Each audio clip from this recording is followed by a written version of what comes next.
बाबा जी जा रहे हैं रीवा कैंप में, जहाँ पर बाबा जी के बहुत से मरीज उनका वेट कर रहे हैं। तो हम लोग निकल चुके हैं मध्य प्रदेश के रीवा ज़िले की तरफ। अब यहाँ पर जाने से पहले हमसे एक बहुत बड़ी मिस्टेक होती है। मैं बोल सकता हूँ मुझसे मिस्टेक होती है। बाबा जी ने बोला था गाड़ी में मिट्टी जरूर रख लेना, क्योंकि मेरे कुछ पेशेंट को मिट्टी देना है। उन्होंने मांगा भी है और मैं मिट्टी रखना भूल गया जो बाबा जी को देना था, क्योंकि बाबा जी का इलाज जितना कारगर है उतना ही कारगर उनका मिट्टी है। क्योंकि अगर लकवा पेशेंट है और पैरालिसिस है बॉडी में, तो मैं हमेशा बोलता हूँ उसके मस्तिष्क में मट्टी लगाने से और बाबा जी का इलाज कराने से जो कॉम्बिनेशन होता है, तो रिकवरी के चांसेस ज़्यादा हो जाते हैं। वो जल्दी जल्दी ठीक होता है, क्योंकि आपकी मस्तिष्क से सारे शरीर में तंत्रिकाएं जुड़ी रहती हैं। और जब मस्तिष्क में मट्टी लगता है तो आप में जो सूजन होता है मस्तिष्क में, जिसका ऑपरेशन सिर्फ भी इतना आसान नहीं है। अगर मस्तिष्क में क्लाउड हो जाए ना, तो इतना आसान नहीं है कि आप उसे ठीक कर पाए। तो फिर इसलिए बाबा जी ने मट्टी रखने के लिए बोला था, जो मुझसे मैं भूल चुका हूँ। फिलहाल के लिए हम हैं सफ़र में। आप देख सकते हैं सामने का नज़ारा, देख सकते हैं भारी पानी बरस रहा था और बाबा जी को कॉल भी आ रहे थे कि आप कहाँ पहुँचे हैं, और हम लोग निकल चुके थे। और सबसे बड़ी बात है दोस्तों, जो ये नज़ारा है ना अनोखा, आप देखेंगे तो आप सोचेंगे जो इस जंगल का नेचुरल जो मतलब जो नेचर में जो ताकत है ना, जो दवाइयाँ हैं, वो कहीं भी नहीं है। अब यहाँ से आप देख सकते हैं एक टनल आता है जो रीवा का टनल है। बहुत ही सुंदर टनल है। मैं इस आयुर्वेद चैनल पर आपको कुछ रीवा के टूरिस्ट वाले चीज़ें बता रहा हूँ, लेकिन कुछ खास चीज़ भी बताऊँगा आपको। अब यहाँ पर देखिएगा दोस्तों, बाबा जी और हम दो, क्योंकि बाबा जी का बहुत लंबे टाइम से अभी कैंप नहीं हुआ था, 1 महीने 1.5 महीने से, क्योंकि बाबा जी का एज है, तो एज फैक्टर कहीं ना कहीं काम करता है। बाबा जी पहले महीने में 2-3 कैंप करते थे, 4 तक कैंप करते थे, लेकिन इनके एज के अनुसार अब महीने में 1 कैंप भी इनका हो जाए तो बहुत बड़ी बात है।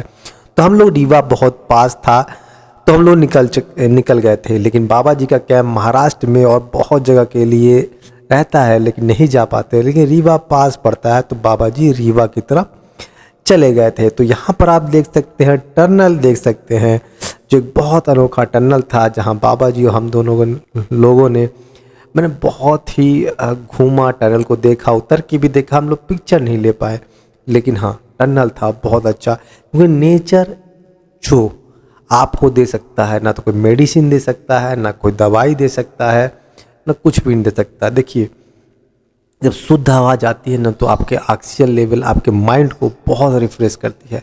अब देखिए यहाँ पर पहुँचने के बाद बहुत से पेशेंट बाबा जी का वेट कर रहे थे, जहाँ आप देख सकते हैं। यहाँ बाबा जी के आने के बाद बहुत से लोग खुश थे। और देखिए अभी सब बता रहे हैं अपना अपना कैसे चलना था, क्या दिक्कत है, सारी चीज़ बाबा जी सुन रहे हैं। उसके बाद अपना इलाज बाबा जी चालू करते हैं। लेकिन फ़िलहाल में सारे सबकी बातें सुन रहे हैं और बाबा जी बैठे थे। सबसे बड़ी बात है कि बाबा जी किसी कैंप में जाते हैं तो उनके खान पान का अलग ही ध्यान रखना पड़ता है दोस्तों। तो उसको भी मुझे मैनेज करना पड़ता है, जो मैं सोचा कि रीवा में अवेलेबल हो जाएगा। वो दिक्कतें आई हमें थोड़ा शुरुआत में। आगे से अगर हम जाते हैं तो उस बात का ध्यान रखेंगे। अब बाबा जी का खान पान भी बहुत अलग तरीके का है। बाबा जी बोल रहे हैं कि कच्चा सामान खाते हैं, फल फूल खाते हैं, तो इसलिए दिक्कतें आती है कि मैं ले भी नहीं जा पाया। मैं सोचा पास पड़ेगा मार्केट के, वो जहाँ कैंप लगा रहे हैं, लेकिन ये थोड़ा अंदर था, 5-6-8 किलोमीटर के अंदर में था। तो एक बार अंदर घुसने के बाद बाहर निकलने में बहुत दिक्कत आती है, क्योंकि रोड थोड़ा सकरा था, तो दिक्कतें आती हैं। फिलहाल के सबको इग्नोर करते हैं। बाबा जी अपने पेशेंट से मिलते हुए दिखाई दे रहे हैं आपको। यहाँ पर चर्चाएँ हो रही हैं, उनकी बीमारी के बारे में पूछ रहे हैं, उनके बारे में कैसे रहते हैं, क्या आप खाते हैं। बाबा जी सारा चीज़ बात करते हैं। सबसे पहले बाबा जी ना जो डिमोटिवेट हो जाते हैं, जिन्हें लकवा हो जाता है, तो बहुत से लोग क्या करते हैं ना कि किसी को कुछ हो जाए, सबसे पहले दुश्मन उसके आसपास लोग हो जाते हैं। उसको बोलते हैं कि आप बीमार हैं, उसको ज़्यादा बीमार कर देते हैं।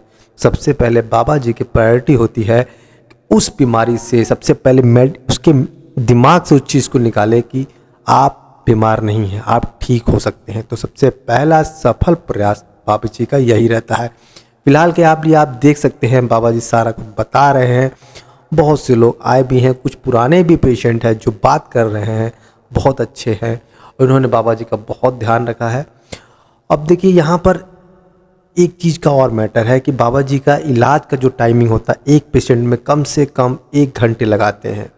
और बाबा जी को निकलना भी है क्योंकि बाबा ज़्यादा टाइम नहीं दे सकते, क्योंकि ऑलरेडी इनके यहाँ जहाँ घर है सिंगरौली में बाबा जी का, वहाँ ऑलरेडी इनके पेशेंट हैं, वेट कर रहे हैं। तो बाबा जी बहुत कम समय निकाल कर पहुँचते हैं और कोशिश करते हैं कि सारे पेशेंटों को देख सके, लेकिन ये पॉसिबल नहीं हो पाता।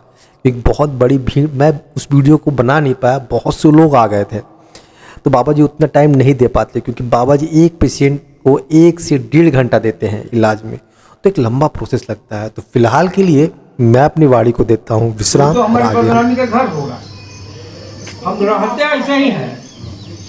हमारे देश से कोई आदमी हमको अंदाज नहीं लगा लोटा भाई यही बात है, क्योंकि काम मेरा वो डेंटल का है, बॉडी डेंटिंग तो पानी 5 बार सेवा हम ले चुके हैं आपकी। ठीक है ना, ईश्वर करे तुम अच्छे रहो। बात समझा ना, हमारे गारंटी देते हैं।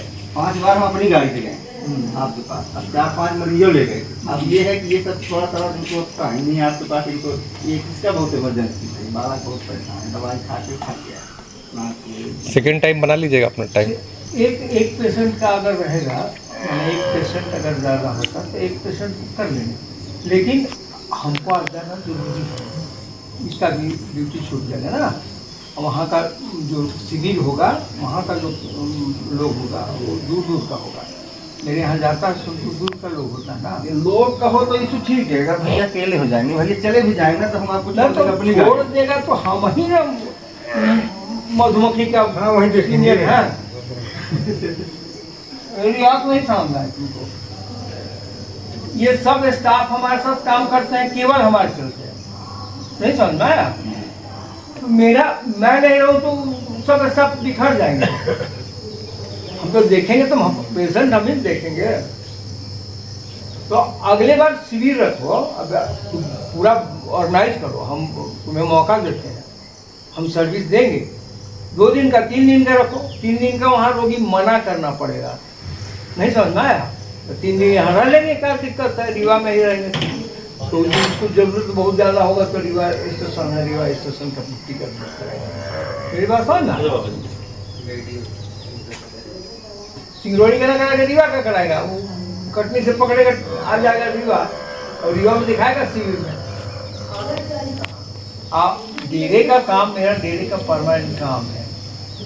उसमें बहुत सारे मरीज ऐसे हैं जिनको देखा है, तो दोबारा उनका होना है, तो कैसे होगा जरा बताओ? तू ही होता और तू जाता और ना भेंट होता हो जाए, कैसा लगता? बस बात इतने है, काम तो करना हम ही को है। वो बोल रही थी, क्योंकि हम बोले काम करने के लिए तो आपकी, तो हम बोले कि हाँ, तो आप स्टाफ को मना कर दो। हम बोले स्टाफ को मना कर दो, बात हो तो यार 60 साल हो गए, हम किसी को मना नहीं किया। हम देखे हो तो गए आपके यहाँ, तो बहुत दूर दूर गया। हम ऊपर से आते हैं, लुंगी में बैठ करके पहले से समझाते हैं कि शरीर क्या है, रखना कैसे चाहिए, रहना कैसे चाहिए, गर्म पानी नहीं लेना चाहिए, ठंडा पानी लेना चाहिए, धरती क्या है, मिट्टी क्या है, ये सब बताते हैं। और वो सब बात कहीं कोई किताब में नहीं लिखी जो बताते हैं। अब वही लड़का है, वो काहे बीमार है ये बताते हैं। तू तो मेरा पेशेंट है, बताओ काहे बीमार है? उसके पास मैनुअल नहीं है, शरीर कैसे रखा जाता है जन्म नहीं करता है, इसलिए बीमार है। गाड़ी रख लिया, मैनुअल नहीं है, तो कैसे गाड़ी चलाओगे? वैसे ही मिस यूज करता है, यूज नहीं करता, तो इसको तो पहले फॉलो देना होगा ना, इंस्ट्रक्शन देना होगा कि भाई इस तरह से काम करेगा, इस तरह से काम करेगा। तो एक आदमी हमसे भेंट किया गुजरात का, सारे डॉक्टर देख चुके, और उसका गड़बड़ी क्या था सुनो। अजीब टाइप का प्रश्न करता है, बोलता है कि जब अंडरवियर पहनते हैं तो अंडरवियर एक बगल से नीचे गिर जाए,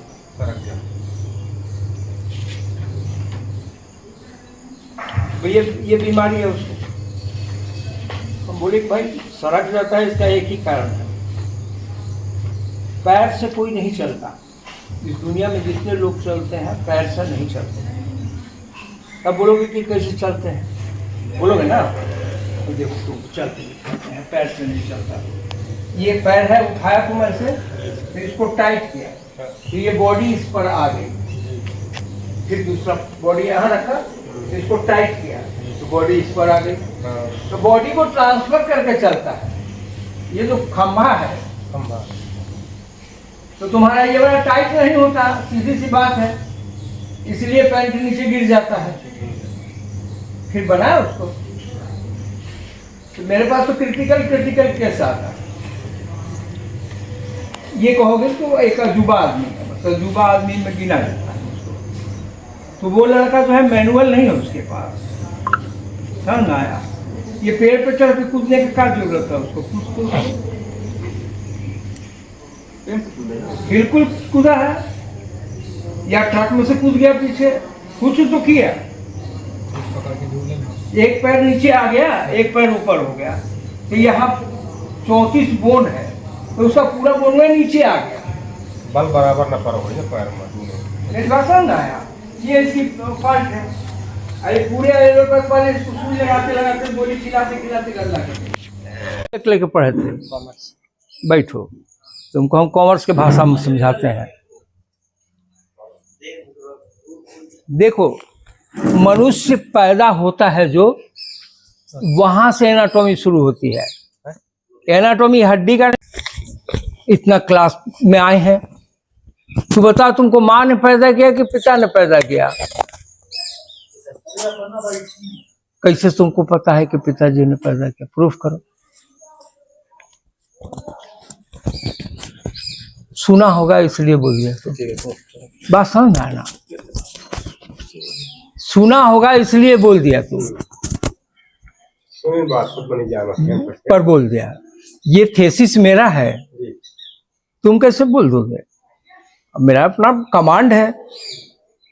देखो, माँ को कहते हैं प्रकृति, माँ को क्या कहते हैं? प्रकृति। और तुमको कहते हैं पुरुष। प्रकृति और पुरुष जो दोनों है, ये 3 काल में होता है। प्रथम काल को क्या कहते हैं? वैष्णव काल। द्वितीय काल को क्या कहते हैं? ब्रह्म काल। और तीसरे काल को क्या कहते हैं? शिव काल। तो तुम अभी किस काल में हो? तुम वैष्णव काल में हो। वैष्णव काल क्या है? तुम्हारा बाप कमाता है, तुमको पैसा देता है, उड़ाते हो। नहीं, मैं जॉब भी करता हूँ। अब जब जॉब करने लगे होगे, तो कुछ रेयर्स केस है, वो केस तो उसमें आता नहीं। तो तुम विष्णु काल में हो। जब तुम्हारी शादी होती है जिस दिन, उस दिन तुम ब्रह्म काल में चले जाते हो। बात समझ आना, कैसे चले जाते हो तो सुनो। विष्णु का काम है पालन, और ब्रह्म का काल है क्रिएशन, रचना। तब तुम्हारी एक बीवी आती है और तुम दोनों मिल करके बच्चा पैदा करते हो। घर परिवार दुनिया संसार, हाथी घोड़ा गधा सब रख लेते हो। तो ये क्या हो गया? ये ब्रह्म काल हो गया। और ठीक 50 से ऊपर जाने लगते हो तो तुम्हारा कौन काल आ जाता है? शिव काल आने लगता है। तो शिव काल में क्या सोचने लगते हो? दुनिया का सब चीज बेकार है, दुनिया बेकार है, फालतू को शादी कर लिया, फालतू को ऐसा कर लिया, ऐसा सोचने लगते हो। शिव जी को कुछ चाहिए नहीं, जंगल चाहिए, वो पहाड़ पे जाकर रहेगा, कपड़ों नहीं चाहिए। मेरी बात समझ में आया? तो तुम उस काल में तो हो नहीं, तुम उस काल को जानोगे नहीं। हम उस काल में हैं और तुम अभी मिडिल काल में प्रवेश करने वाले हो। तो पिता कैसे बच्चा पैदा करता है, ये बात जान लो। खेत है, किसान जो बिया डालेगा वो फल मिलेगा। गेहूं बोएगा तो गेहूं होगा, चावल बोलेगा माने दाल बोएगा तो दाल होगा, आम बोएगा आम होगा, जो बोएगा सो मिलेगा। इसीलिए तुमको बोला जाता है मर्दाना। तुमको क्या बोला जाता है? मर्दाना। कोई नहीं कहता जी दाना। क्या कहता है तुमको? मर्दाना। मर्दाना। जिराना कोई नहीं करता। तुम पुरुष हो, किसान हो, तुम जो फल फसल डालोगे वही होगा। तो तुम्हारा बाप का निशानी तुम्हारे बॉडी में क्या है जरा बताओ तो। दूसरा क्वेश्चन, तुम्हारे बाप का निशानी क्या है तुम्हारे बदन में? मुंह करा बिल्कुल नहीं। सुनो, समझो इस बात। फसल किसान बोता है तो काटता कहाँ से है? जहां बोता है वहीं से काटता है ना। ये कहीं दूसरे जगह से काटता है, यहाँ बोएगा वहां काटेगा, ऐसा नहीं ना होगा। जहां बोएगा वहीं से काटेगा। और काटेगा कहां से? जहां बीज डाला था। बीज डाले तो तुमको भी काटा गया, फसल हो, कहां से काटा गया जरा बता दो। पता है तुमको? यहां से काटा गया। कहां से काटा गया? मां से अलग नहीं हो रहे थे तो तुमको क्या किया गया? काट दिया गया, और काट के अलग किया गया। तो बाप यही है। मेरी बात समझ में आया? और तुम कुछ भी नहीं हो। कि बाप का 1 लाख तार है, जो तार फैला पूरे बदन में। तो तुम्हारा कोई अंग खराब होगा तो पहले क्या होगा? तार टूट जाएगा। मेरी बात समझ में आया? और इसको पढ़ने वाला इस दुनिया में कोई आदमी नहीं है। उसको पढ़ने वाला लोटा हुआ है कि 1 लाख तार में से कौन कौन तार टूट गया। मेरी बात समझ में आया? और इस शरीर को संचालित करने के लिए उसमें से 40,000 तार निकले हैं। एक को बोलते हैं प्राण, और एक को बस जाते हैं बस इन लोगों को आ गए। और इसको बोलते हैं प्रतिष्ठा। मंदिर में होता है ना प्राण प्रतिष्ठा। तो तुम अपने में प्राण प्रतिष्ठा समझते हो? नहीं समझते हो तो आज जान लो कि तुम्हारे दाहिने नाक से जो हवा जाती है वो प्राण है, और जो बाएं नाक से निकलती है वो प्रतिष्ठा है। प्रतिष्ठा माने मौत होता है, और प्राण माने जिंदगी होता है। तो हर पल जिंदगी, हर पल मौत, उसमें जीते हो। और तुम मौत को तोड़ दो या जिंदगी को तोड़ दो तो तुम्हारा जिंदगी क्या होगा जरा बताओ। तुम्हारा जिंदगी तो फालतू हो जाएगा। नरक हो जाएगा। ये बात समझ में आई कि नहीं है? अब बात समझ में आ गया होगा कि तुम क्या क्या गुंडई किए। मेरी बात समझ में आया? जी। पानी सवेरे क्यों पिया जाता है? पेट साफ करो। बिल्कुल गलत। तुम बोलो सोच करके, और सोचो थोड़ा। पानी इसलिए पिया जाता है कि पेड़ में जब पानी पटाते हैं तो पेड़ के जड़ में पानी जाना चाहिए। नहीं पहुंचेगा तो पेड़ सूख जाएगा। तो पहला टेस्ट किया जाता है कि हमारे जड़ में पानी जाता है कि नहीं, यानी हम जिंदा हैं कि नहीं। मेरी बात समझ में आया? तुम्हारे जड़ में पानी जाता ही नहीं। ये हम दिखा देंगे वहां पे तुमको। थोड़ा सा देख लीजिए। अब बना देंगे तब पानी डाल के दिखा देंगे कि जड़ में पानी जाने लगा। तो ये सब गड़बड़ियां हैं तुम्हारे अंदर। तुम अगर ज्यादा चाहते हो, अभी इतने लोग हैं, नाप के देखना है तो वहां कपड़ा खोलो।